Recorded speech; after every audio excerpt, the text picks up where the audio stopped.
pelawak yang sudah meninggal, tapi dia datang ke bumi lagi untuk menghibur kita semua. Beri tepuk tangannya meriah untuk Dono. Nah, jokesnya mana? Kasih dong. Siap terbahak-bahak nih. Gitu. Kalau kayak gitu, aku bakal kalah sama Coki Muslim. Aku nggak bisa ngalahin lucunya mereka berdua. Kalau berdua ya, kalau misalkan stand up sendirian, wani aku cok.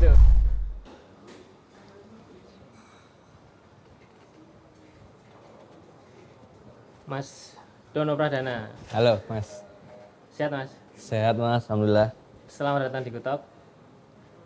Terima kasih sudah diajak di Good Talk. Sama-sama. Oke Mas, sebelum kita nanti ngobrol lebih jauh nih, biasanya di Good Talk tuh openingnya ada kuis. Kuisnya namanya Trivia Indonesia.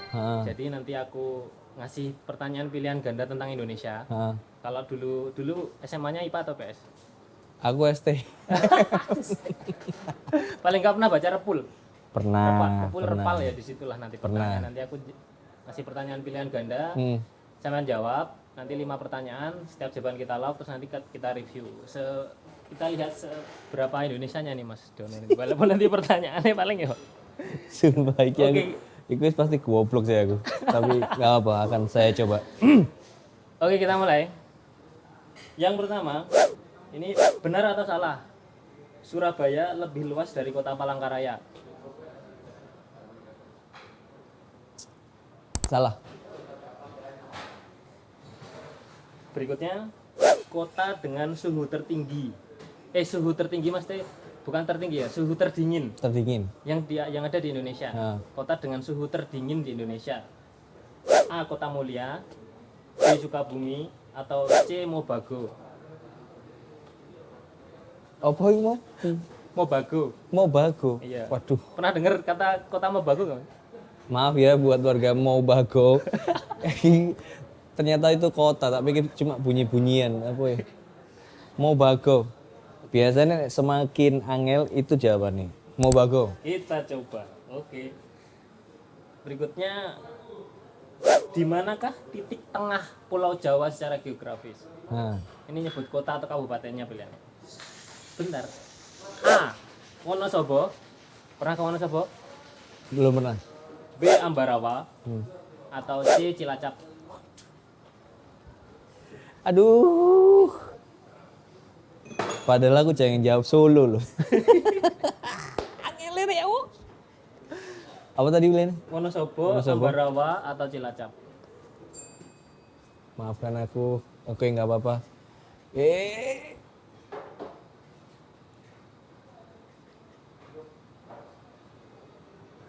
Wonosobo kok ya? Oke. Karena kan tidak ambek Solo kan, pasti nang tengah kan nggak mungkin. O-nya sama. Iya, Solo, Wonosobo, Solo. Iya. Sudah pasti. Berikutnya, jika Amerika punya Netflix, Indonesia punya, masa nggak ngerti nih ini. A. iFlix, B. Video, atau C. View. Video.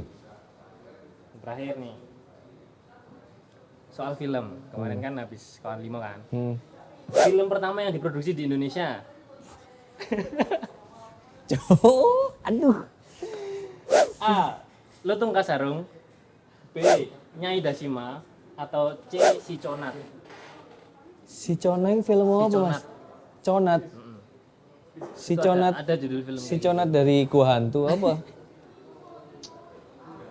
Duh. Mikir boleh ngetok ini agak film banget gini.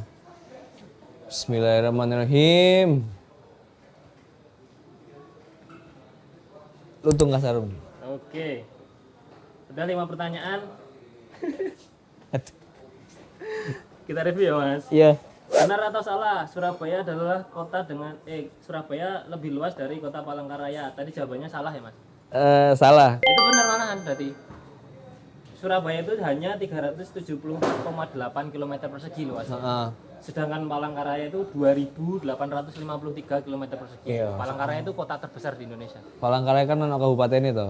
Ya. Nah, Surabaya kan nggak ada. Tadi kayak bingung padahal saat ini mungkin ngerti jawaban.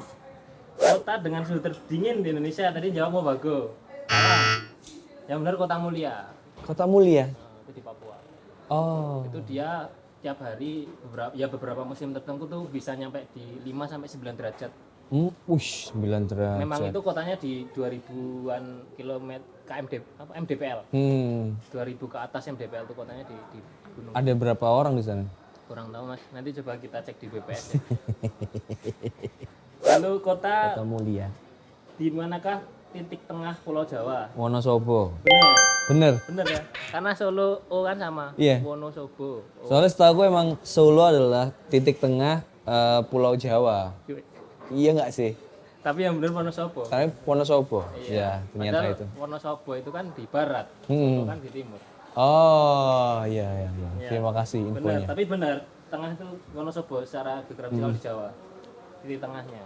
Masih salah satu iki aku. Iya masih ada 1. Dua udah benar. Jika Amerika punya Netflix, Indonesia punya benar video. Kalau iFlix itu dari mana? iFlix itu video. Kalau nggak salah maaf ya, daerah Chinese, Hong Kong ngono lah pokoknya. Malaysia. Malah view yang dari Hong Kong. Waduh, nah view yang dari Hong Kong. Sama ya, iFlix kan I sama view juga ada I-nya. Mungkin Kalau video kan bikinan dari turunan dari MTech apa kalau nggak salah. sama MTech, SCTV dan lain-lain itu video. Film pertama yang diproduksi di Indonesia ini tadi nebak emang bener atau nggak salah? Lutung Kasarung. Bener. Itu tahun 1926 film itu. Soalnya filmnya asing banget tuh. Sing lain-lain yang sebutin tuh. Nyai Dasima itu 1929. Nyai Dasima pernah lihat filmnya. Si Conat ini 1929. Si Conat tuh nggak pernah. Sama. Tapi Lutung Kasarung lebih dulu, 3 tahun lebih dulu. Salah cuma satu. Salah cuma 1. Ngeri. Lumayan Indonesia banget ya. Ya, lebih pintar dari Muktintun. Mukti biro. Kalau nggak salah dia salah 2 tuh. Salah 1 salah 3. Lah muknya ngene. Oleh-olehmu nek sekolah ya numpak angkot ra mudun-mudun ya iku. Mudun makane aja melok supire. Kan mangan babi aku Gus. Mudun. Oke Mas Dono ya. Nah, Ini kita akan ngobrol. Sebenarnya bukan ngobrol sing kayak ngobrol gitu. Ini cuma penggalian opini aja beberapa. Kita pantik di awal. Mas Dono Pradana ini komedian, sempat menjadi penyiar radio. sempat. Walaupun di beberapa interview endingnya ya seperti itulah. Ya. Terus konten kreator juga, aktor, terus komedi konsultan. Apa meneh Mas? Kok akeh? Podcaster Podcaster, gelandang bertahan, striker. kalau main bola ya. Podcaster apa ya? Mau jadi penulis juga. Pengennya sih ya. Karena kan ada irisannya kan. Kalau nyanyi enggak sih, Mas? Nyanyi, bikin album atau Enggak itu kalau disuruh jadi musisi mending lebih milih megang alat musik gitu. apa sih alat-alat musiknya Mas? Gitar, bass gitu masih oke. Nek drumnya enggak bisa apa? Kayak Kalau itu bisa. Kalau nyanyi enggak ya? enggak. Soalnya pernah dulu pas punya band vokal ya kalau pas suaranya nggak nutut tuh kayak terus lihat rekamannya malu isin aku. Tapi sempat pensi-pensi gitu tuh sempat tampil. Sempat Di apa taraf sekolah dulu. di taraf ini kalau dulu tuh namanya open air ya. Pensi sekolah kalau di Surabaya nyebutnya open air kan. Ya main jadi band regis gitu. Terus sempat ikut kayak lomba band gitu. Sempat tapi nggak lanjut lagi karena ya emang ternyata bukan rezekinya di situ. Gitu. Iya. Berarti rezekinya di dunia Di komedi. komedi. Industri komedi. Kalau kita ngomong komedi Mas. Semoga nggak bosen ya jawab pertanyaan ini lah. Di tahun berapa awalnya terus kenapa suka dengan dunia komedi terus kayak Dono is here gitu. Suka sama komedi tuh bahkan sebelum terjun berkarir di dunia komedi. Kayak dulu itu saya kan kalau di tongkrongan sering banyol, guyon. Kalau misalkan di ruang kelas nggak ada guru wis nyocot aja. Pokoknya paling guyon aja sini. Terus setelah lulus pun kalau misalkan di tongkrongan lain tetap dikenal sebagai Dono si yang bikin rame tongkrongan itu. Sampai sekarang. Sampai sekarang kayaknya, sampai sekarang. Cuman sekarang mungkin jarang banget nongkrong karena ya itu lebih banyak ke ngonten kerja gitu. Terus habis itu tahun 2011 waktu itu ada stand up comedy tahun di mana ya? Di Metro TV kalau nggak salah itu. Waktu itu di Metro TV ada nonton, terus nggak lama ada acaranya di Kompas TV. Pas nonton di Kompas TV, lihat waktu itu Rian Adriandi. Terus ada Mas Akbar juga dari Surabaya. Duh gila, Mas Akbar yang di JTV waktu itu. Sekarang dia ikut stand up comedy gitu.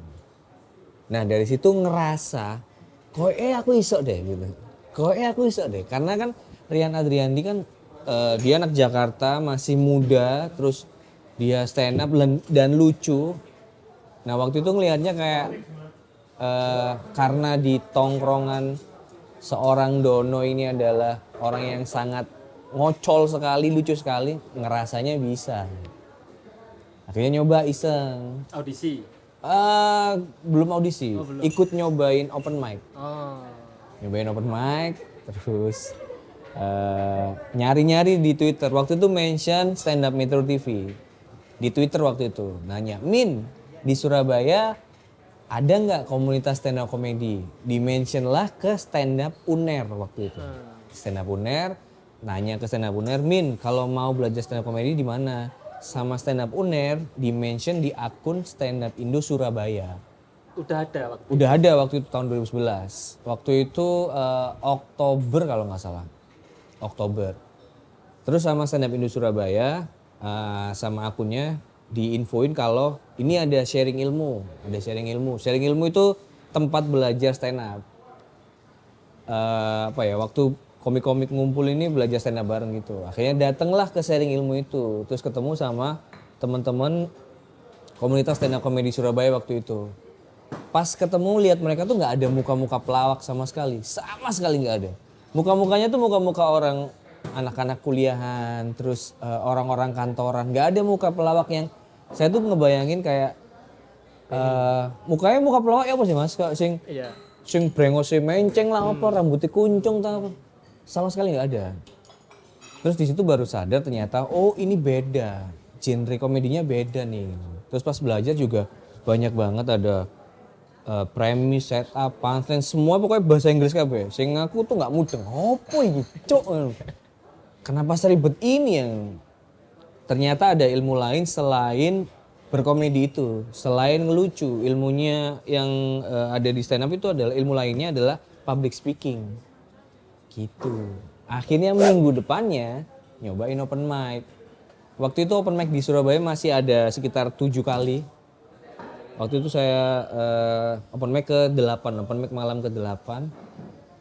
Iku wis sombong aku wis nang Twitter iku sok-sokan koyo merasa jadi seorang stand up comedian profesional. Tapi udah banyak followernya waktu itu. Nggak ada, masih belum ada 100 kali. Tapi nge-tweet. Kalau followers ya paling teman-teman biasa. Nge-tweet OTW open mic nih gitu. Terus ada yang nanya temen, Arab stand up neng di, nggak waktu itu nggak tak bales, ya udah akhirnya langsung berangkat ke open mic, ke tempat open mic. Waktu itu saya udah nyiapin total ada 5 jokes karena arahan dari teman-teman stand up waktu itu kalau maju open mic nggak usah lama-lama, yang penting nyobain panggung aja, nyobain mental. Pertama kali maju itu ada sekitar 40 komik. 40 stand up comedian yang maju untuk latihan itu. Penontonnya waktu itu banyak banget di Cafe Matchbox tuh di Surabaya. Jadi total penonton itu ada sekitar 250. Untuk ukuran kafe itu udah full banget itu. Terus saya tuh dipanggil di tengah-tengah lah pokoknya, tengah-tengah. Sampai aku keturun kok, nungguin dipanggil tuh ketiduran. Udah dengan nama Dono Pradana gitu? Belum, waktu itu masih Dono aja. Akhirnya singkat cerita pas ketiduran dipanggil sama MC. Di present, MC bilang, komik ini, dia ini adalah pelawak yang sudah meninggal, tapi dia datang ke bumi lagi untuk menghibur kita semua. Beri tepuk tangan yang meriah untuk Dono. Orang mikirnya Dono kan, Dono Warkop, sing raine gigi monyong, tongos kayak gitu kan. Sing maju ternyata Dono aku nih gitu. Maju, apa nih yang beda nih? Tatapan penonton dari ratusan penonton yang ada di open mic itu entah kenapa koyo beda ya. Kok aku pas latihan nggak ndredeg, pas ada orang-orang ini kok beda ya, kayak ayo ngapain, mana jokesnya mana, kasih dong, siap terbahak-bahak gitu. Ngeblank. Nah sebenarnya kan panggungnya juga ada AC di samping ya, karena deg-degan nervous entah kenapa kok sumuk loh, kayak panas gini, kenapa tiba-tiba panas ya gini, karena nervous itu tadi. Jokes awal, jokes pertama kena, jokes kedua kena, jokes ketiga nggak kena, wis mulai goyah. Jokes berikutnya nggak kena lagi, mulai goyah. Ada penonton depan, gombali ceritanya, tak gombali mas. Ada mbak-mbak gitu, mbak, iya mas, mbak bawa flash disk nggak? Buat apa? Dia jawab gitu. Karena waktu itu kan jokes ngerayu gitu kan lagi booming kan, ngerayu mbak itu. Mbak bawa flash disk nggak? Mbaknya jawab, nggak bawa. Buat apa? Buat transfer hatiku ke hatimu gitu. Penonton itu cuma cie gitu. Mbak bales, mas, iya bawa sepeda motor nggak? Bawa. Kenapa mbak? Mulio saiki bohong. Penonton ketawa, lar si anjing kok lebih lucu dia. Kok lebih lucu mbak ini? Karena panik, takut, akhirnya ya udah tutup. Saya Dono, terima kasih. Naruh mic, turun ke panggung, udah diem aja sampai acara selesai. Pulang tuh sampai rumah mikir, kenapa nggak lucu ya? Kenapa gitu ya? Kenapa tadi deg-degan banget ya? Sampai rumah ngecek Twitter yang tadinya OT open mic tak hapus sampai aku mas. Kenapa mas? Malu. Tak hapus tuh akhirnya.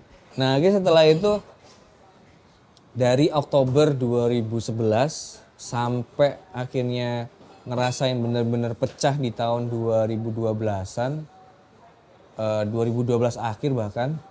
Nah perasaan penasaran itu yang apa ya, yang saya simpen. Karena gini, di tongkrongan itu Bisa lucu kenapa bisa lucu banget ya, tapi kenapa di panggung ini nggak bisa, itu penasaran. Sebenarnya banyak alasan untuk menyerah tuh banyak banget. Tapi entah kenapa lebih besar rasa penasarannya. Akhirnya ya sampailah saya ada di titik sekarang ini. Akhirnya dari penasaran, jadi suka, jadi sayang, jadi cinta, sekarang udah jadi passion.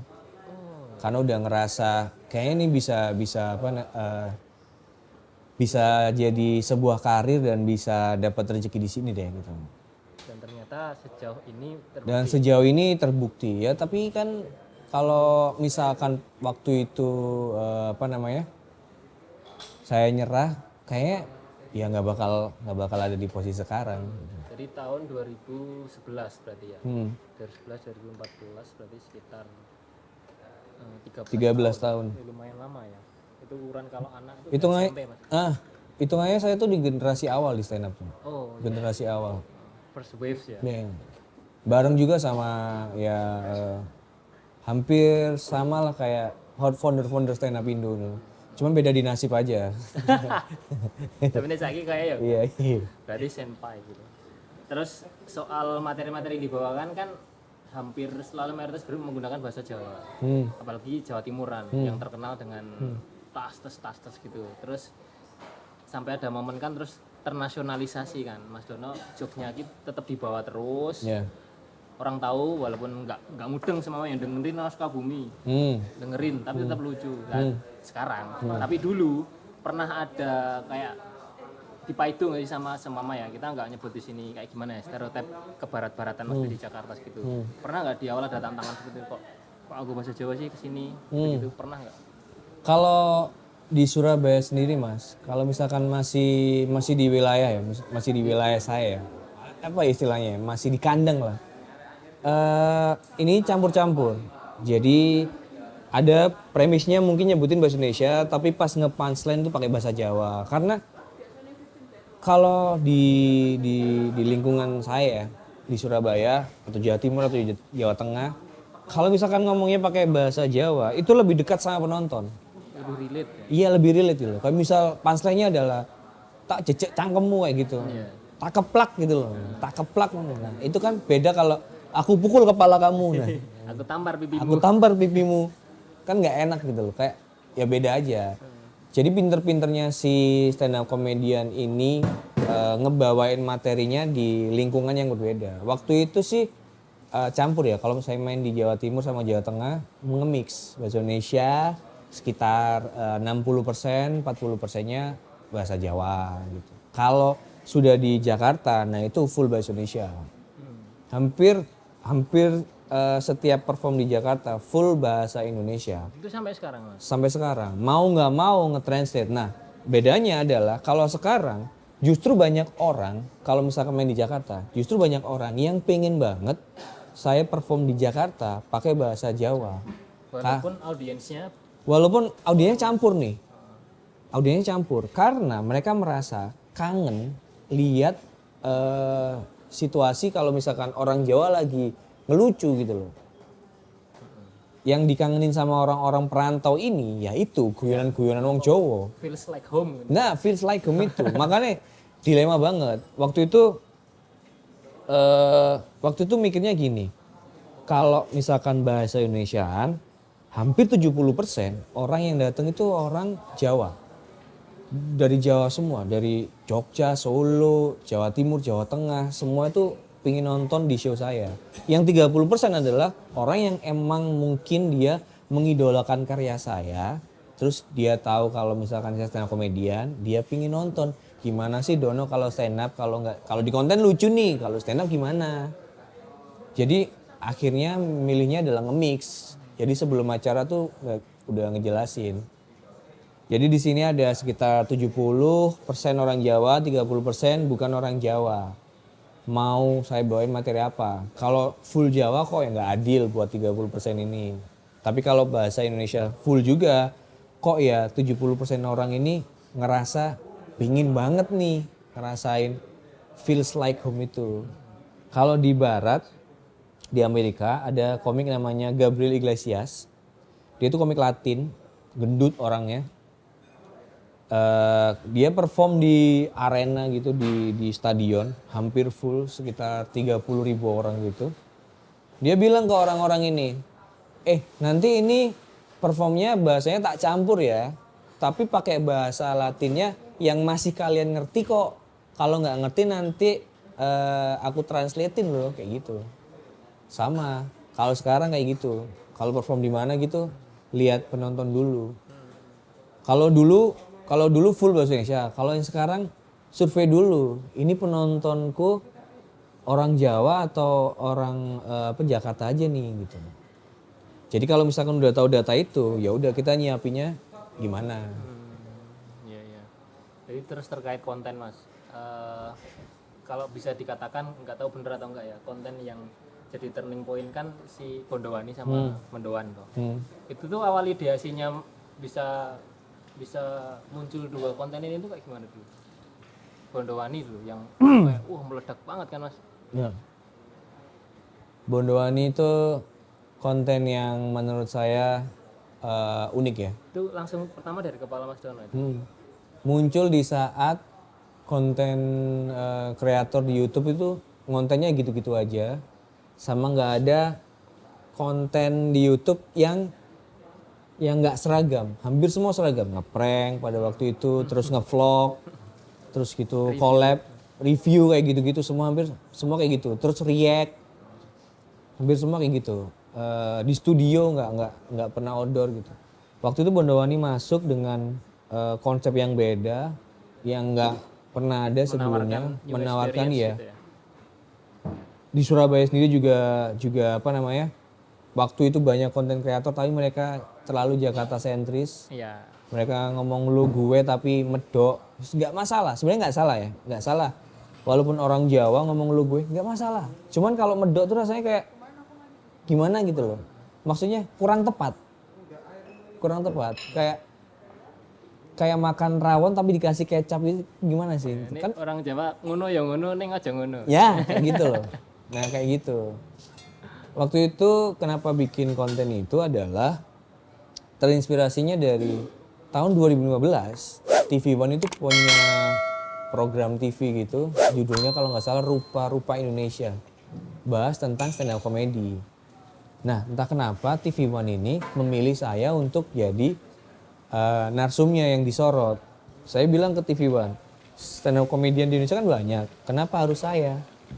Dia bilang, kita udah survei Mas Don, Mas Dono ini paling unik, Mas Dono ini masih istilahnya masih suci karena belum kemasukan industri entertain. Karena emang karena waktu itu emang saya nggak memilih untuk masuk di TV. Karena punya idealis sendiri waktu itu, ya panggung stand up itu ya di off air, bukan di TV gitu. Waktu itu. Terus akhirnya konsep programnya adalah dokumenter. Waktu itu syuting 10 hari. Jadi mereka nge-shoot saya bangun tidur, kegiatan saya stand up, terus sampai ngejob di luar kota, itu ngikutin. Terus pas tahu hasilnya, kan bagus banget, maksudnya kayak ngelihat diri sendiri diliput, kayak ngelihat CCTV ya, kayak ngelihat CCTV aja gitu. Akhirnya jatuh cintalah sama dokumenter itu. Dan di musik sendiri, saya tuh seneng banget kalau lihat ada video klip yang video klipnya itu tentang perjalanan tour. Perjalanan tour, mereka bercanda di backstage gitu, proses mereka bikin lagu, seneng gitu loh, kayak humanis aja. Akhirnya pas di saat semua teman-teman stand up comedian di Indonesia ini ngonten, ada yang bikin konten naik gunung lah, ada yang makan-makan ekstrim lah, ada yang ngeprank lah, ada yang konten react, ngerosting lah. Waktu itu udah kepikiran bikin dokumenter ini, cuman ya belum terlaksana aja. Pas MLI nawarin buat jadi talentnya, dan si talent ini harus punya konten, saya nawarin, saya punya konten kayak gini, dokumenter nih, gimana? Mau nggak? Awalnya mereka nggak nerima. Kenapa nggak di studio aja? Kenapa nggak sewa kantor, terus cari tim, seperti terus yang lain-lainnya. seperti yang lain-lain. Saya bilang ke MLI, kalau kayak gitu, aku bakal kalah sama Coki Muslim. Aku nggak bisa ngalahin lucunya mereka berdua. Kalau berdua ya, kalau misalkan stand up sendirian, wani aku cok. Tapi kalau mereka berdua, ampun, lucu banget. Terus aku bilang, aku nggak bisa bikin konten selucu Coki Muslim. Tapi nek konten sangar, aku iso. Sangar dari mananya? Sangar dari visualnya. Tak tunjukin di situ. Akhirnya oke, Emily ngasih budget pertama, dan itu budgetnya bener-bener ngepres banget.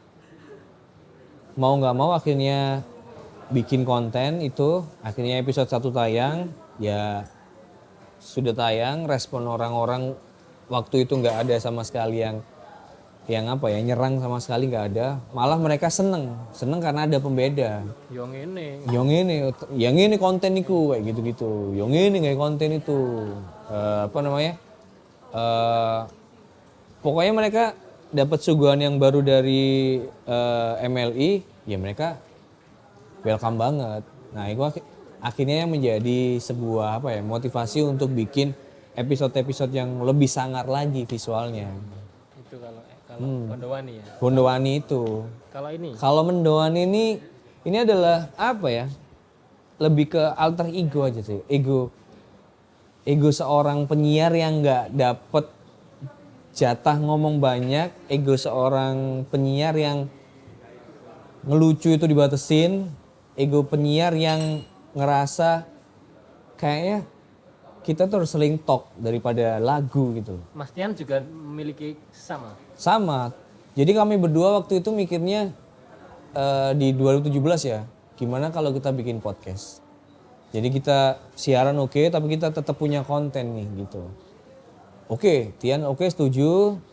2017 nggak kejadian, 2018 tidak kejadian juga. 2019 kita resign siaran. Akhirnya kita resign siaran. 2019 ngonten Bondowani. Akhirnya nama saya lumayan naik di Surabaya. Karena waktu itu saya ngelihatnya peluang, karena waktu itu saya ngerasa posisi saya di sini nih. Kalau misalkan nggak punya platform lain, takutnya kedepannya gini nih. Nah makanya akhirnya ya udahlah, Mendoan ayo kita bikin lagi, kita wacana dari 2 tahun lalu kita ini lagi dijalanin lagi. Akhirnya jadilah mendoan itu. Berawal dari alat-alat simple, dari hal-hal iseng, akhirnya jadi sebuah media baru juga. Ditawarin eksklusif sama Spotify. Eksklusif, ya itu yang gak nyangka. Oh ternyata mereka kan nawarin eksklusif. Oh ternyata kontaknya ada duitnya. Walaupun pertama cuma untuk alter ego itu tadi ya. Oh iya, nggak ada sama sekali niat. Kok malah Nggak ada sama sekali niat pingin terkenal, pingin dapat duit. Enggak, cuma pingin bebas ngomong aja gitu. Terbukti ya pas kita ngonten take podcast, ya seru banget karena guyonan los, kita nggak mikir durasi, kita nggak mikir harus membatasi kayak di radio gitu.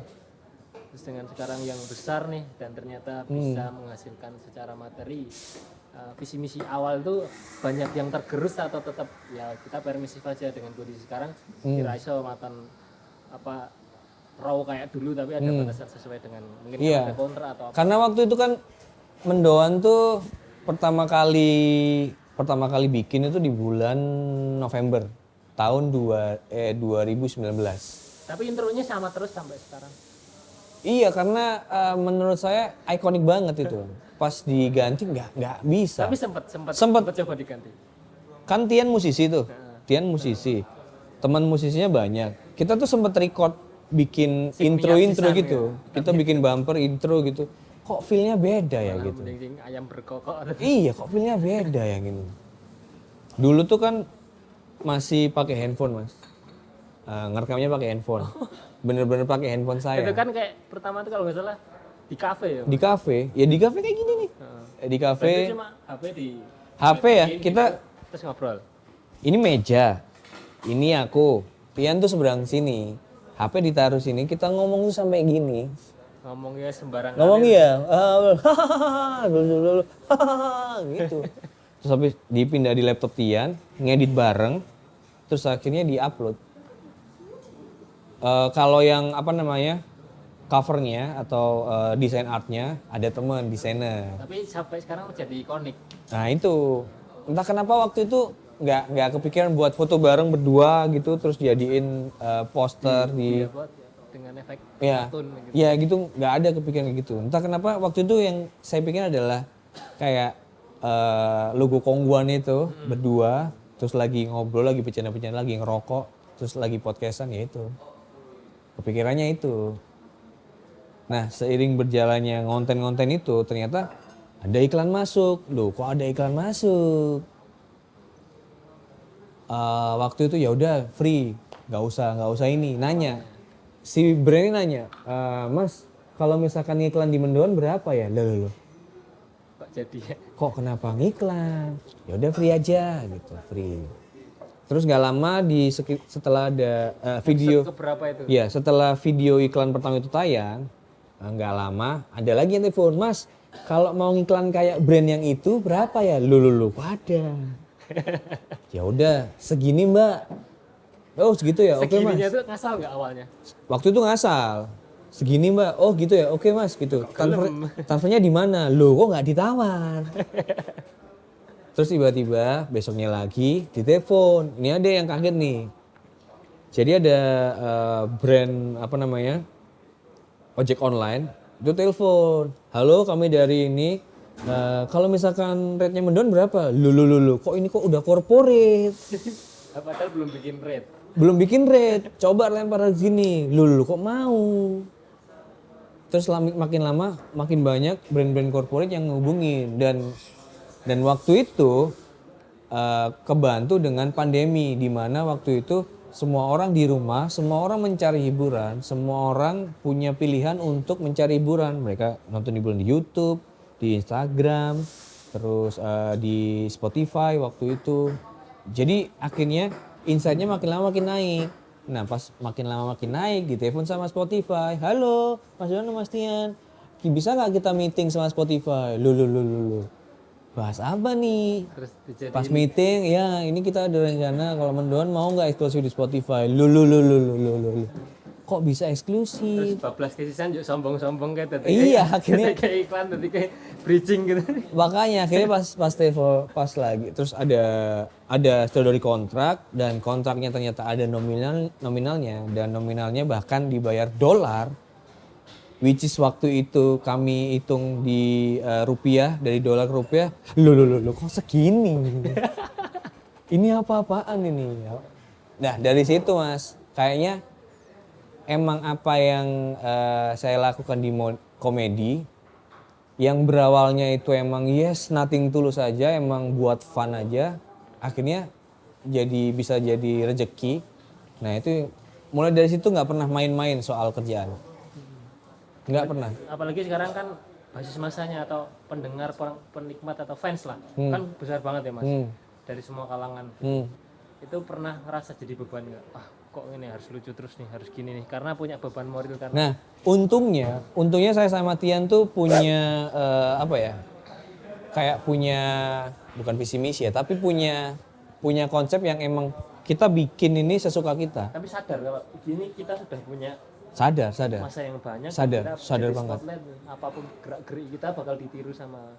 Sadar banget. Soalnya gini, waktu kami berdua bikin konten ini, kami udah bilang nggak akan mau ngikutin alur yang kayak podcast lain Terus misalnya. mainstream lah. Nggak.